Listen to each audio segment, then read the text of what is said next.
one of our favorite people come and speak tonight, Mr. Polocz. And look at that fun picture I found of you on the internet. There you go. So it's case study time with Rob and Sandy, and I think he's going to do a little bit of case study, and I think he's going to, and Sandy maybe, they're going to talk about syndications as well. So. All right, thanks Tyler. Hi everybody. I'm going to talk a little bit about syndications. What are they and how do they work? When my slides come up here in a second. While those are coming up, one thing I forgot to mention in my intro is we closed on our next flip on Friday. So another project ready to go. So my background, did a few syndications in 2021, 3 of them here in North Idaho. Year and a half I was at this meeting and I presented our story and our investing career, and Nick says, so are you getting back into real estate or not, Rob? And I'm like, hemming and hawing, and obviously we did. So we're excited about that and having fun with it. Did syndications in the years past, mostly in Colorado as well. Sorry, Jeremy, I'm going to be a nightmare for you. I walk around all over the place. Okay. I'm a certified commercial investment member, which is a real estate designation. It's similar to a master's degree in commercial real estate finance. So financial analysis, lots of classes, a portfolio case study, really good extended deep education in real estate financial analysis. If you're interested in that, look them up. But spent time doing that and have that designation. I was sued by the SEC in the late 2000s, so I have been on the side of knowing what holds up and what doesn't and how that works. So I'm going to give some information of what we do in our projects, but also know that that comes from some background of having lived it, lived the good and the bad and the ugly and the fallout from the 2008 credit crunch.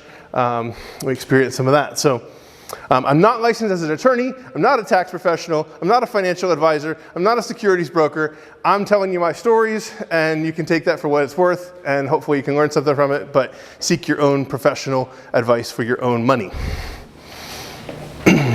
Okay, some basics. So what is a syndication?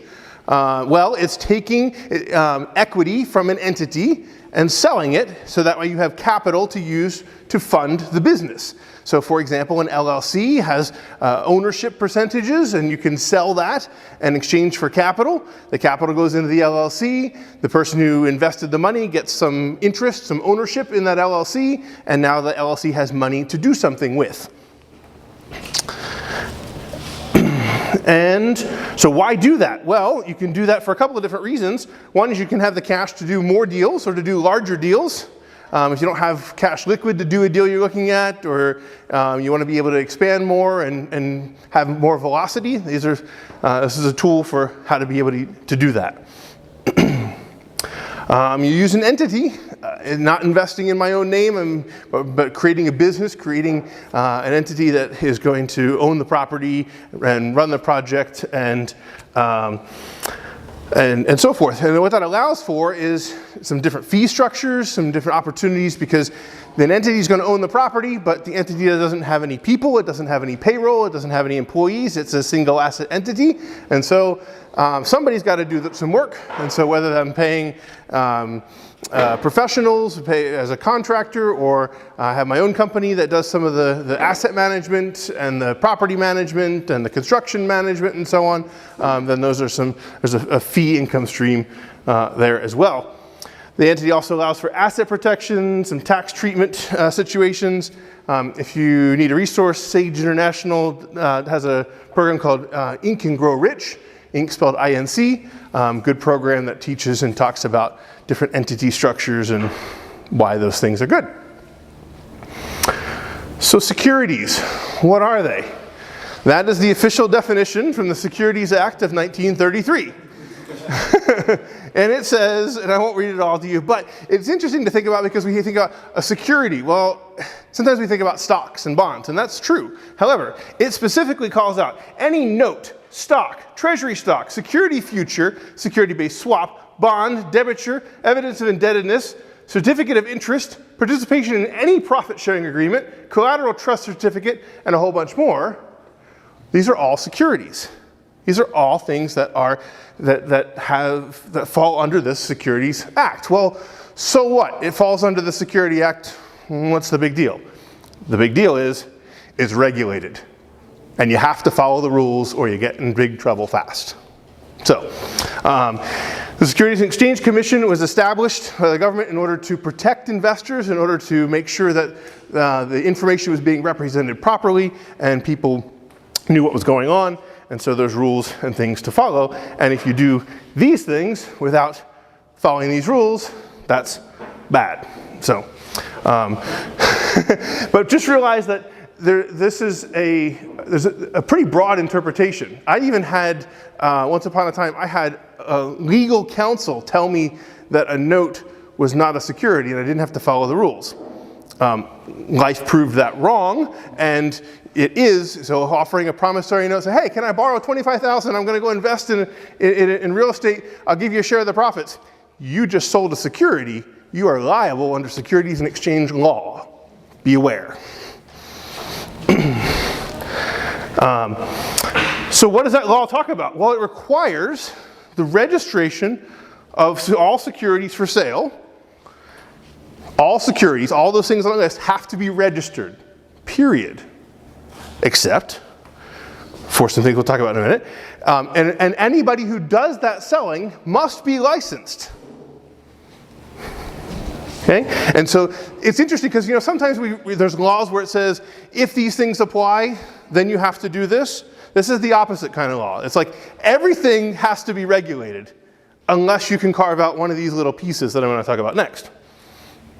Okay, so one of the little pieces you can carve out is Rule 147, which talks about intrastate securities. If you're doing business within the state, then with people who are in the state, with revenue that's in the state, with company that's in the state, and nothing ever crosses state boundaries, then you can have an exception. Again, get professional legal counsel, see if your situation can rely on that, but that's one possibility. A more common, or another common one, are private placements. These are involve limited number of people. They're meant to be closely held groups of people that get together and do stuff together. And so there's a way, you know, we don't have to do a full registration that costs millions of dollars with the New York Stock Exchange and the Securities and Exchange Commission if we're going to have, you know, 3 of us work on a project in Sandpoint, right? And so these are called private placements, and there's rules about them. And you have a handout about those. So you're going to pull out that handout for a minute. And it talks about there's 3 different kinds, and each one of those columns you can use Rule 504, 506B, or 506C. These are different rules in the Securities and Exchange Act about how you can qualify for one of these exemptions. Again, qualifying for an exemption is fairly important from a cost and liability standpoint, and so if you qualify for one of these, then you can use that. I'm going to draw your attention to Rule 506B, the column in the middle, because I think it's a pretty neat one where it talks about you can have an unlimited number of accredited investors and up to 35 sophisticated investors. I'll talk about that in a minute. There's no limit on how much you can raise, and there's no registration requirements. So there's some other requirements on there that you have to follow, but it's if you meet those rules, then you can avoid registration. But my point of this is to say, be conscious about it.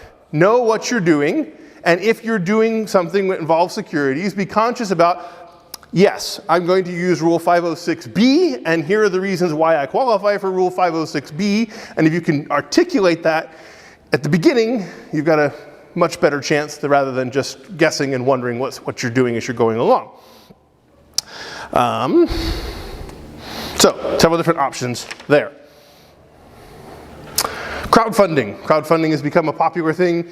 There's some rules specifically about that. They're on the SEC's website. They actually just changed last year from used to be you could only raise $1 million in 12 months with crowdfunding, and now it's $5 million.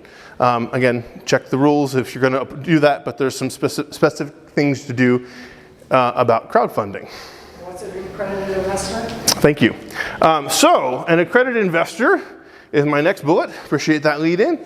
And so some of these things talk about accredited investors versus non-accredited investors. Well, accredited investors, in their wisdom in 1933, the SEC decided that we have to protect people from certain investments. Certain investments, the ones that make a lot of money, are too risky for people to to do, for normal people to have to do, because they want to protect people and make sure that they can still have a livelihood. And so they said certain investments, you have to be either rich or make a big income or follow some categories, but essentially have a lot of money, so that way if you lose it all, you can still survive and you don't become a ward of the state. And so some of the ways you can qualify as an accredited investor is if you make more than $200,000 a year. Again, in 1933, that was big dollars. The number, ironically, hasn't changed since then. Or if you're married, $300,000 on joint income.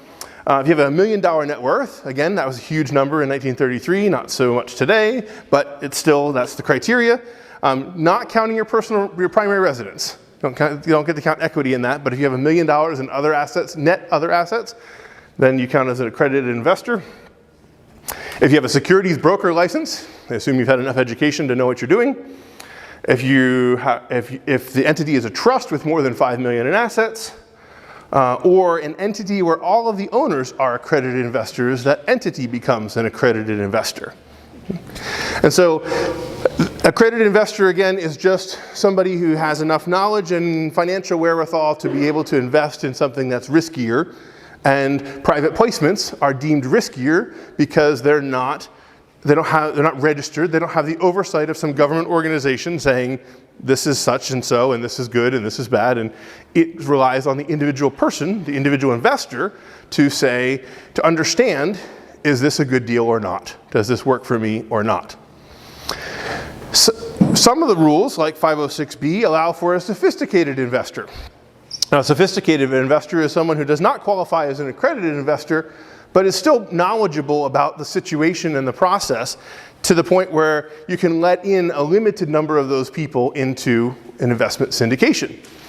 That might change and be different depending on if you're investing in a flip in Sandpoint or a skyscraper in San Francisco.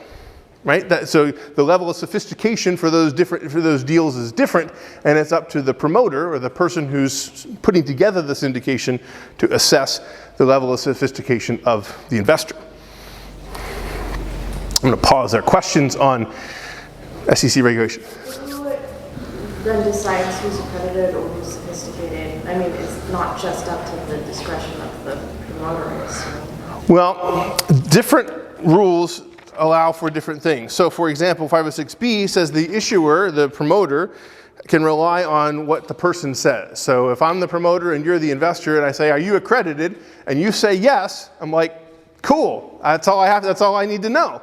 I have you sign a paper that says you're accredited and I'm good. But if I'm gonna go with 506C, that's not enough. I need you to show me documentation that says, that proves that you're accredited by one of these rules.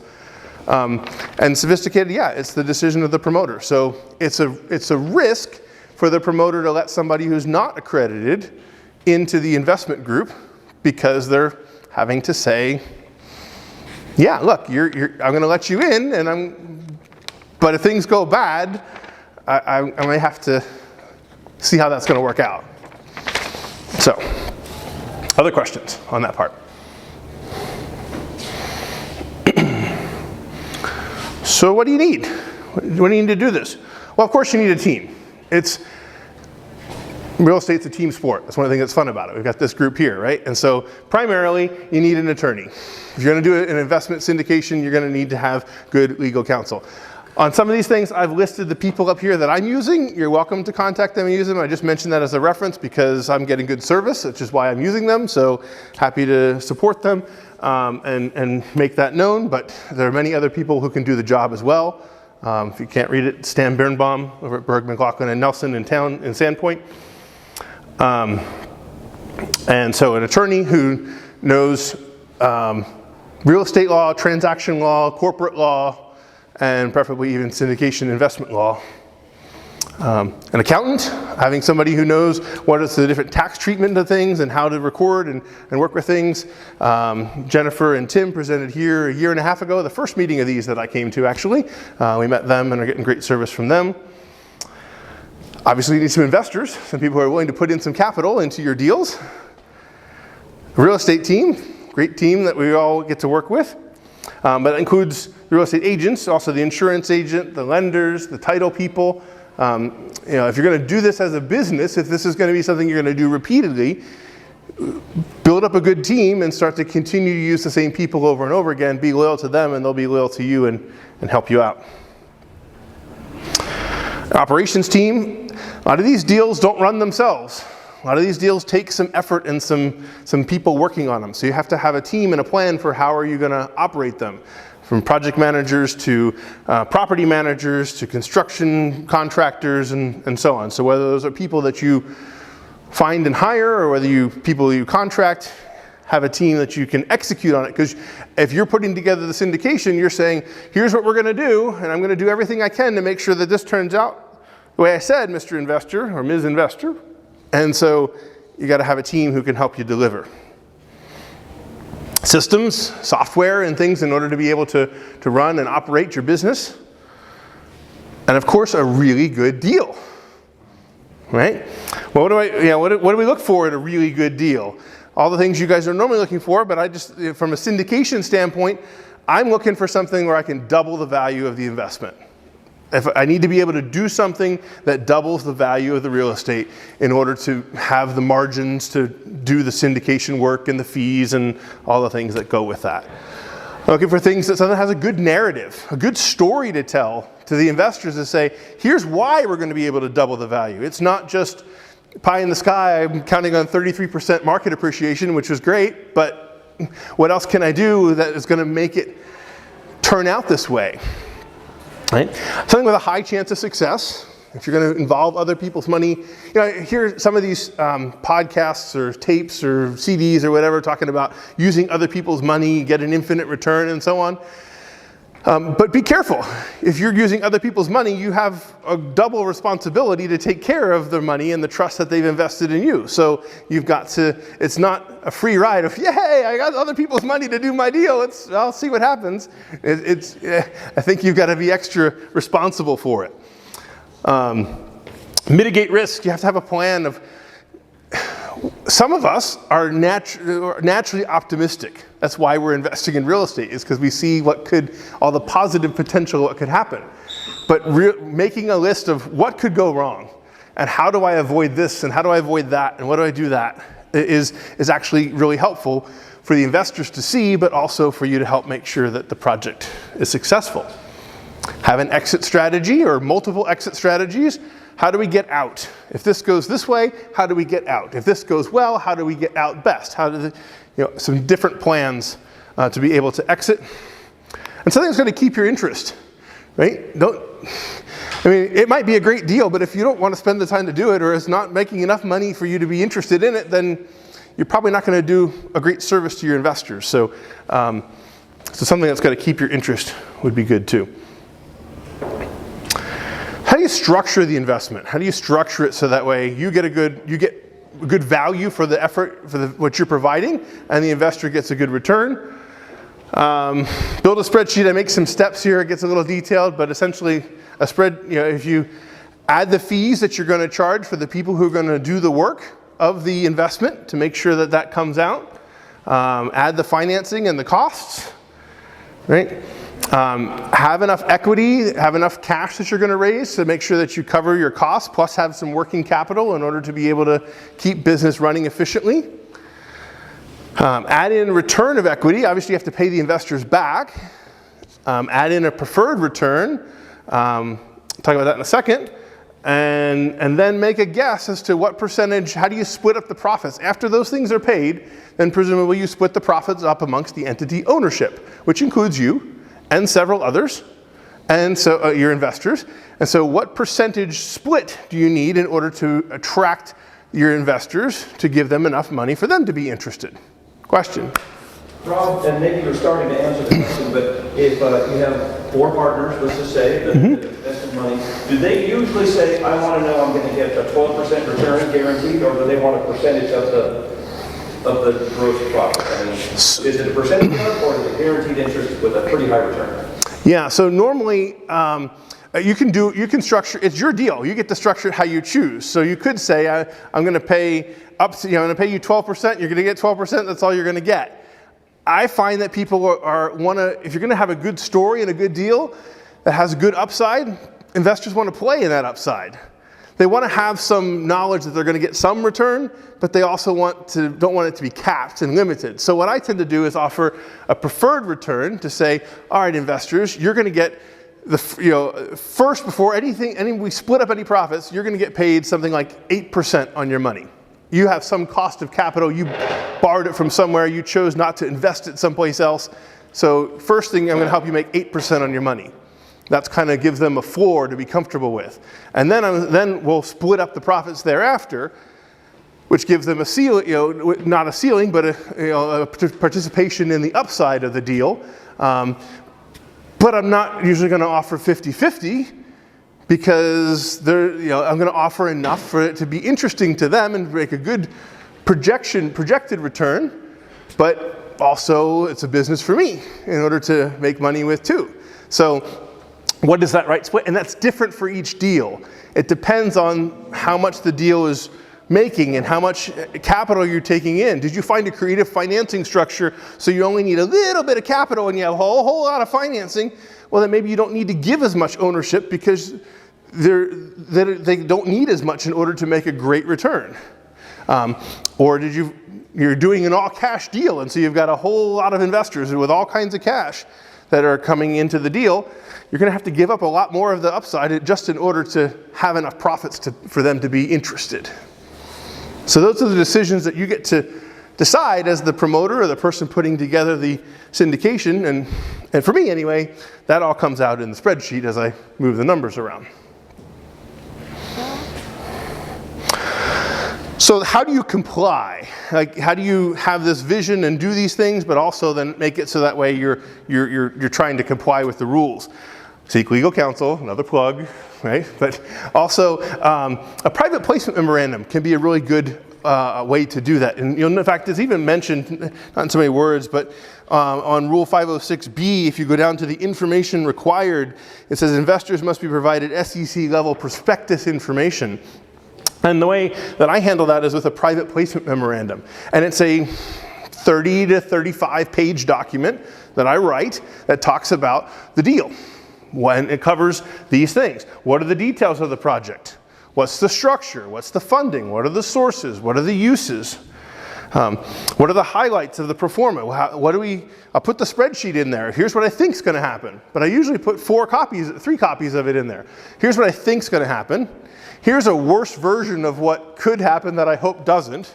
And here's a best case of if it goes really well, this could happen, right? And that way I'm disclosing, I don't know for sure how the future is going to turn out, but here's what I think is going to happen, and here's a couple of other scenarios to consider. Discuss the background, discuss the risks, talk about those. 4 or 5 pages of risks and how we're going to mitigate those. Discuss the background of the team. That includes the paperwork, and the paperwork usually involves some sort of subscription agreement saying I agree to invest this much money in exchange for this amount of interest in the LLC or the entity. And then also a questionnaire, an investor questionnaire, so I can ask Sarah, say, are you an accredited investor or not, and check one of these boxes that apply or not, like we talked about earlier. So that all can go into a document. And so some of you have been around and I'm like, hey, I've got a deal that we're coming up, we're working on the syndication. If anybody's interested in seeing the private placement memorandum, let me know. And some of you say, yeah, I want to see it, and some of you don't, and that's all fine. But it's because I need to keep track of how many people I send this to in order to follow these rules. And so sending out an email to people that I know that I'm saying, hey, I'm working on a deal, if you're interested, let me know, is not offering you the opportunity to invest. Me sending you a private placement memorandum is offering you an opportunity to invest, and I have to know who I offer the opportunity to invest to and how many, of what type, and so on. But I'll even say that I am not offering anybody a chance to invest without providing them a private placement memorandum. And that's just a protection for me, so that way I can have the documentation to say, no, I really disclosed all this stuff, and if it goes poorly, sorry, but I said all these things, and if it goes well, then great. And most people don't tend to get upset if they get their money back and they make some profit, but it's disclosed. So a sample structure might be 15% equity in the LLC in exchange for $150,000. An 8% preferred return, meaning they get the 8% return first before we split up any profits, and then some fees. Again, the entity that's selling the equity doesn't have any people, it doesn't do any work, it hires people to do the work. It happens to, one of the people that it hires to do the work is another one of my companies, to do the due diligence, to do the asset management, to do the property management, and so I disclose that some fees are going to be charged from another company that I control, which is going to provide services to this entity that's selling the equity. Then when there's money and things get sold and there's cash to distribute and go around, well, what do we do with that? Well, first, we pay off all the operations and any of the fees of the people that did the work. Next, we pay off the loan payments, obviously the loans and things that needed to happen. Then any fees earned from one of my companies, asset management or acquisition or disposition. Then we return the capital to the investors. Then we pay them their preferred return, so that way they get to an 8% IRR. Talk about that in a second. And then we split up the profits according to ownership interest. Okay. So measuring return, talk about that for a second. So a lot of times we talk about what's your return on investment. An ROI is a number we might throw around, and if you invested $50,000 and you got $60,000 back, that's a 20% return on your investment, right? Quick math, $10,000 profit on a $50,000 investment, you get all your investment back, you get $10,000 more, that's a 20% return. That's return on investment. The thing though is that, what if that doesn't all come back in one chunk? What if that doesn't all come back exactly at the 1 year time frame? What if you get $25,000 back at 6 months and $10,000 back at 9 months and $25,000 back at 12 months? What's the return then? It's a 20% ROI, but it's not really the same as another deal where you got $60,000 back at month 12, right? So how do we measure that rate of return? And the answer is IRR, or internal rate of return. And so this is the rate of return that every dollar makes while it's in the deal. Okay? It considers multiple investment inflows and outflows, and it considers the time value of money. Okay? So it's an Excel function, it's a standard formula that is available, but it's something to think about to take your analysis to the next level in terms of measuring that. It's really important for calculating preferred return, as I mentioned, say paying an 8% internal rate of return, but if one investor came in at month 1 and another investor came in at month 3, should they get the same return? No, because I had access to the capital for 2 more months, so they get a 8% IRR, not an 8% ROI. I have some examples here, you probably can't see that, but short version is, the $50,000 example in 1 year, that's a 20% return on investment. The IRR is a little bit less because it considers compounding and time value of money. It comes in at 18.4%. If your return is shorter, you get your return in 9 months instead of 12 months, your ROI is still 20%, but your IRR is higher. It's 24.6% because you got money back faster.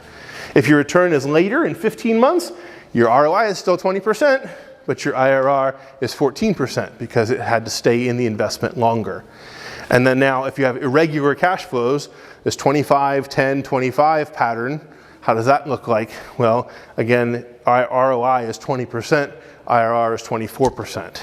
So it gives you a way to evaluate to measure the return numerically despite differences in the timing of the cash flows.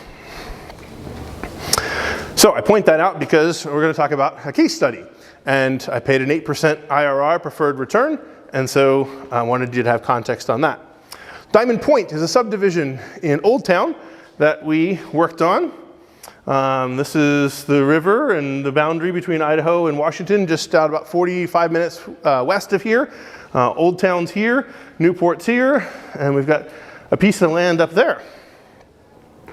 We found it on realtor.com. I was searching through realtor.com and I was like, hey Tyra, what about this one? And we checked it out, and it was 18 acres with 2 mobile homes on it that were rented, and we were able to pick it up for $425,000, which was the list price. We paid full price for our deal.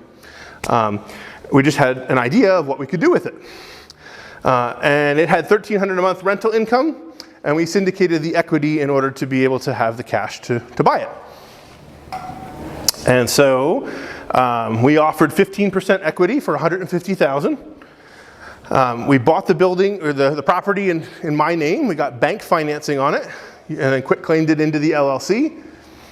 And one of our other companies, Mountain Peak Asset Management, is the manager of the LLC.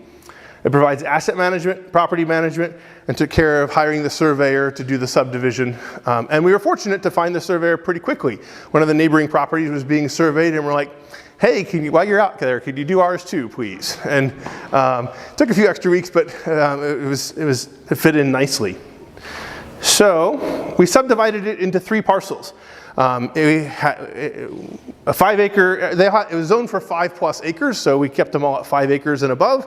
And we kept the parcel here had the 2 houses on it, the 2 mobile homes on it, and then we had a vacant lot across the northern part of the property and a vacant lot on the southeast part of the property. Turns out we didn't quite have all 18 acres that we thought we did.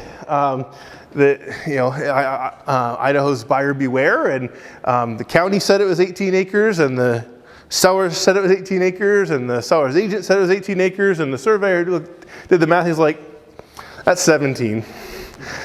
So it turned out not to be a huge problem in the deal. It just if we were right on the line, right on the border, like we had 15 acres and we were trying to split into 3 lots, it would have messed us up pretty bad. But we had enough extra that we could just move the lines a little bit, and it still worked out. The subdivision finished in July. We listed the lots for sale. Tyler and team did a great job with that. Thanks, Sam and everybody. And lots 1 and 2 closed in November. So that's one of the bare land lots and the lot with the 2 mobile units on it. And 1 still for sale if anybody wants 5.5 acres.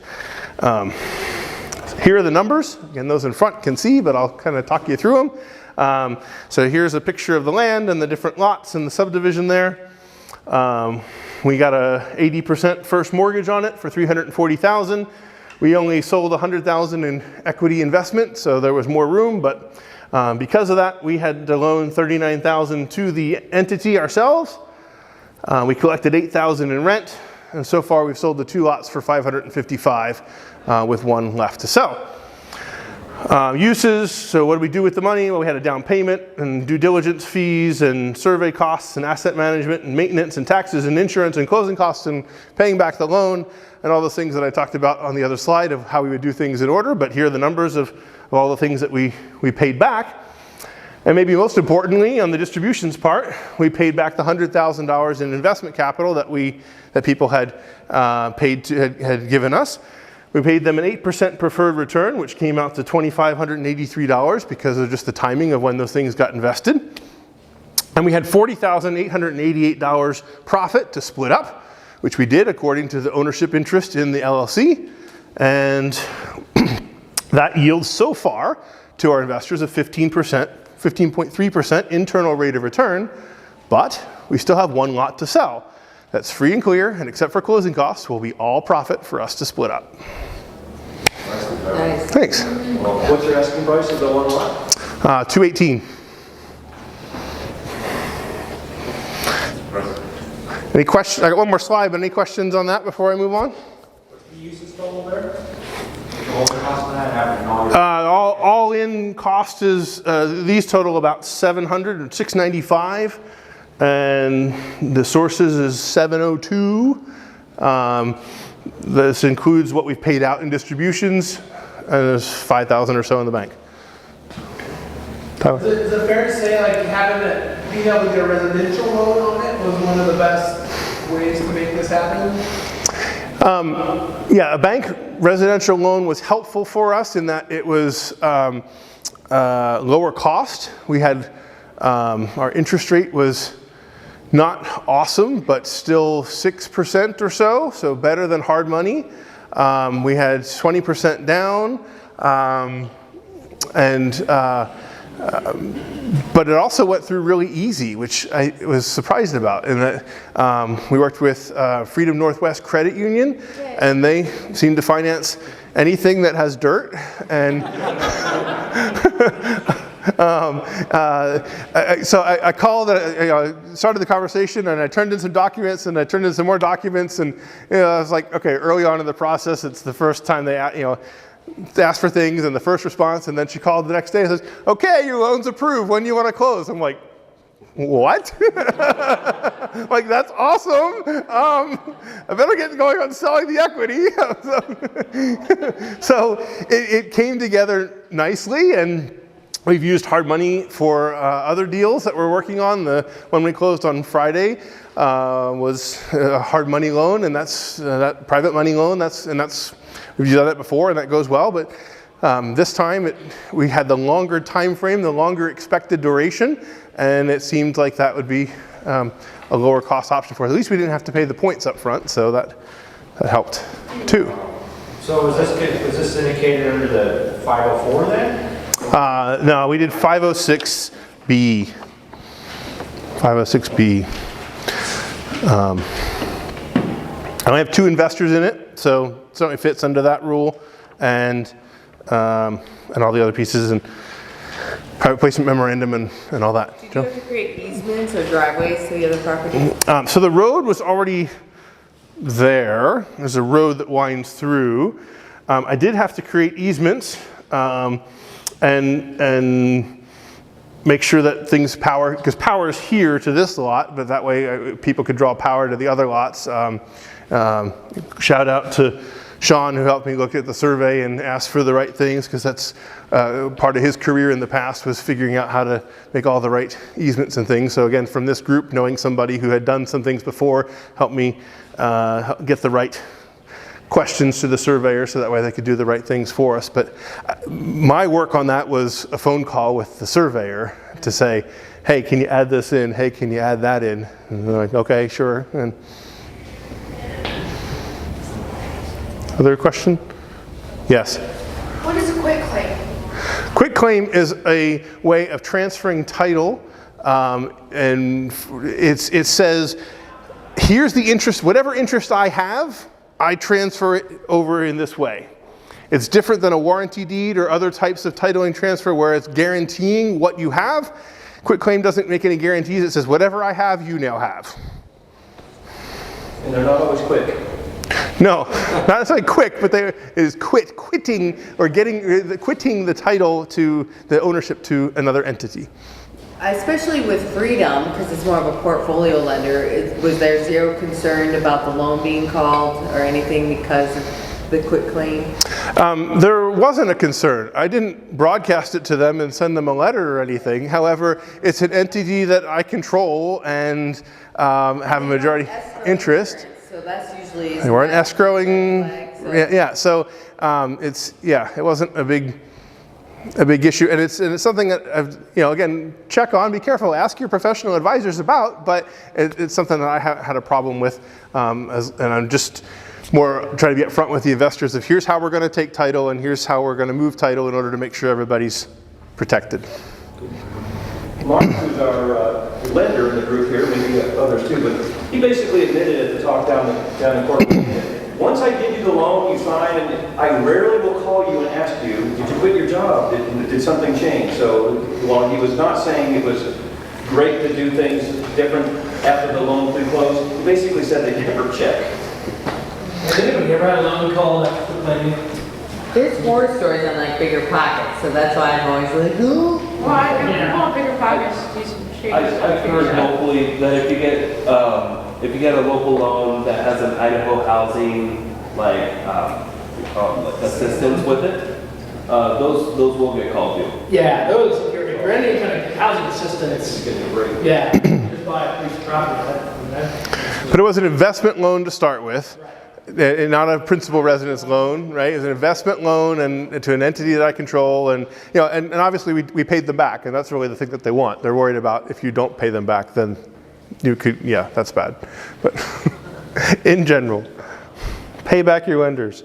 Okay, so next steps, if you want to pursue any of this, obviously hire or have the right team, acquire the right team in some form or fashion, learn the rules, define your business plan. Just like anything, it's a business. Go into it with a plan of what you're going to do and how you're going to do it and who you're going to do it with, and have a plan, preferably written, and then be committed and responsible to follow through on what you said you were going to do. So that's it. Any other questions? Why do you do this versus hard money or private money? I really enjoy the thrill of finding the deal. I like the search of looking at 100 properties to find 10 that I can make an offer on, to find 3 that get accepted, to find 1 that I'll actually buy. I know, but to build a syndication doesn't only have the building a syndication and finding the investors. Why do that as opposed to just going to one person and getting hard money? I mean, hard money has costs. Well, but you could do that, and I have done syndications where I got a hard money loan, but I still need the 10 or 20% down payment. And so if I don't have the down payment, or it's not liquid, or it's invested someplace else that I don't really want to get out of, then, and I still want to do the deal, and if the deal's good enough to do, then I have to go find some way to have the cash to make the down payment and cover the costs and the working capital. And because we all know, right, it's not just about making the down payment when you purchase the property that you buy needs more money than just what you need to bring to the closing table, right? So, Sarah. Does the bank care that you're using a syndication for the down payment? Or do you always get it in your personal name and then claim it to the... I don't always do that. In fact, more commonly, we're buying in the name of the entity, the loan's in the name of the entity, and so that's all, disclosed up front. In this particular case, we were able to get a personal loan. I had the personal funds that I could show, and the LLC was able to, I contribute the property, I get the funds back, and kind of show, make everything whole there. So. I remember talking to a bank one time, and they're like, oh, we're looking at this property buying. And they're like, oh, okay, what's your funds or whatever, and then we're like, oh, we're gonna get investment in. Yeah, they're not excited about that. So you have. If you're gonna buy it in your name and quit claim it, then you have to be able to buy it and you have to be able to do it, and then you can do explore strategies from there.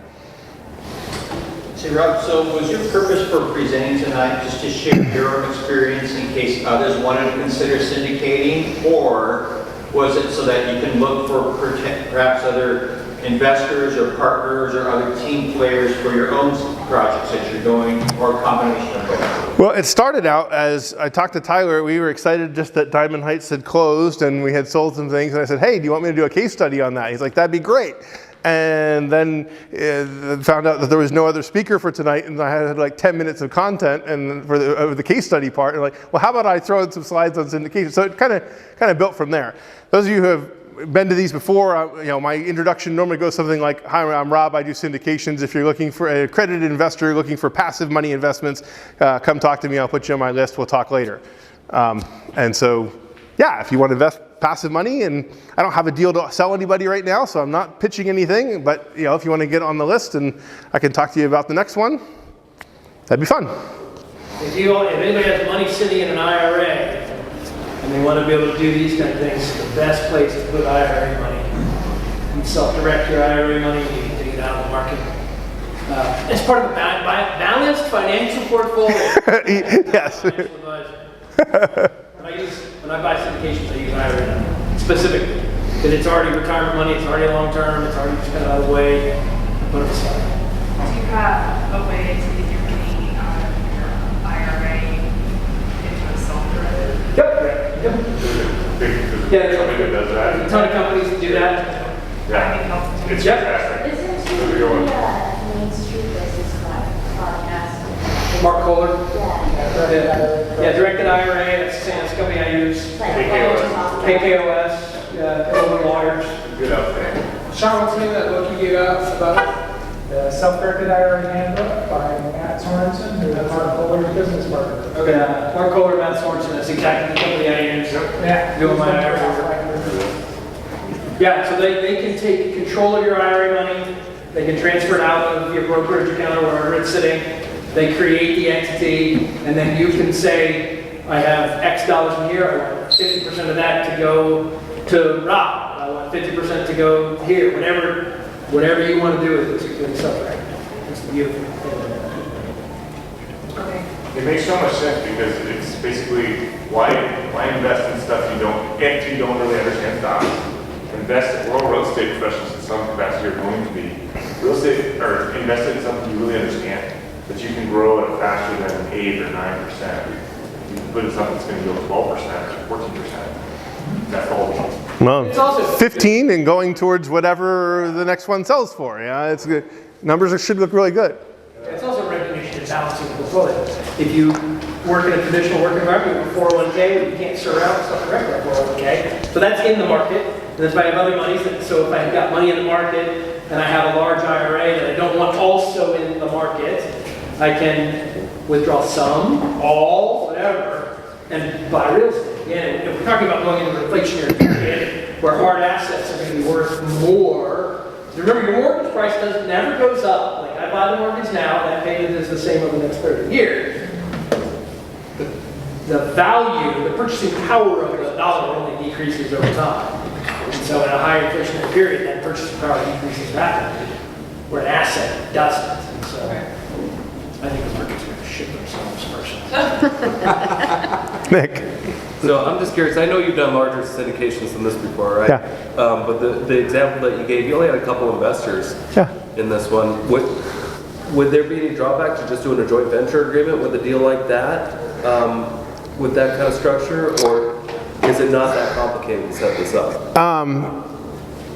In a joint venture, I think you give it more control. In this case, I was able to be very clear about I'm the active investor running the deal. You're a passive investor.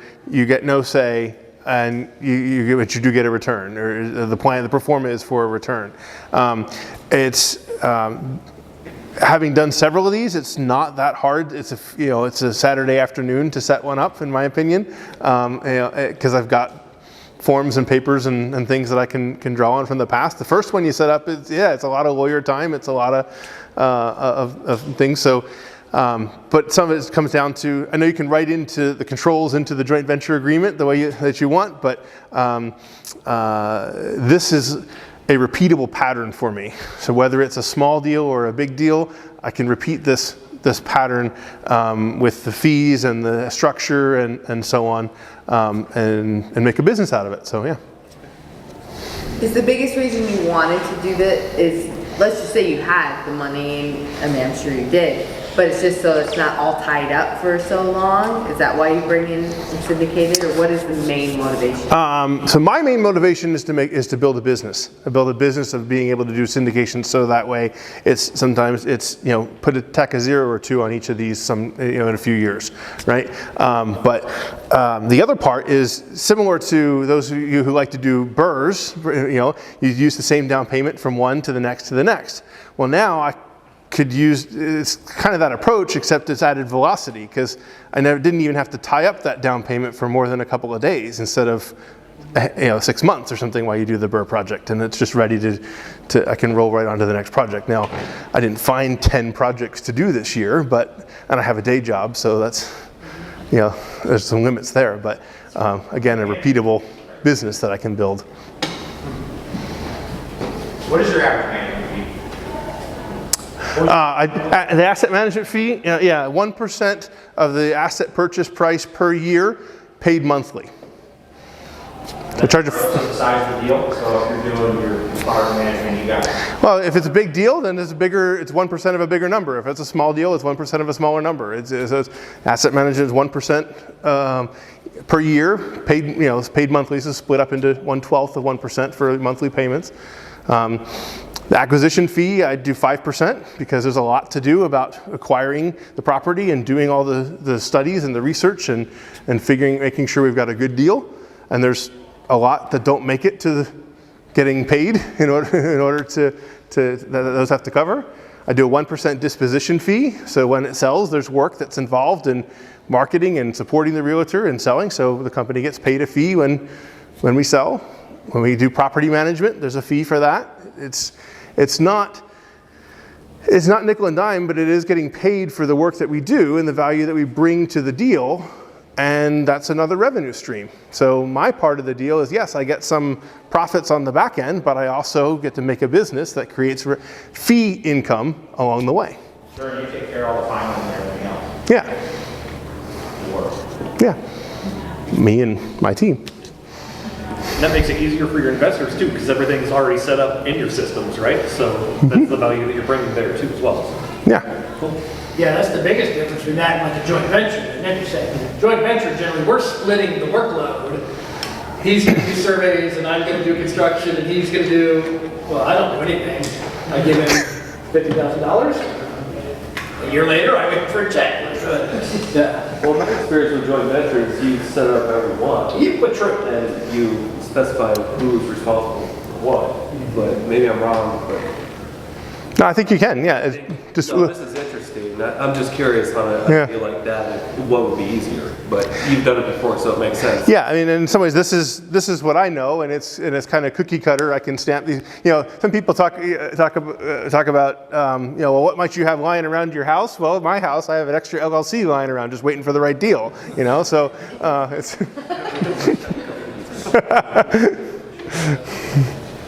How much experience did you have before investors were like willing to work with you on your deals? 2 or 3, well, I say 2 or 3 years, but I was able to find friends and family before that.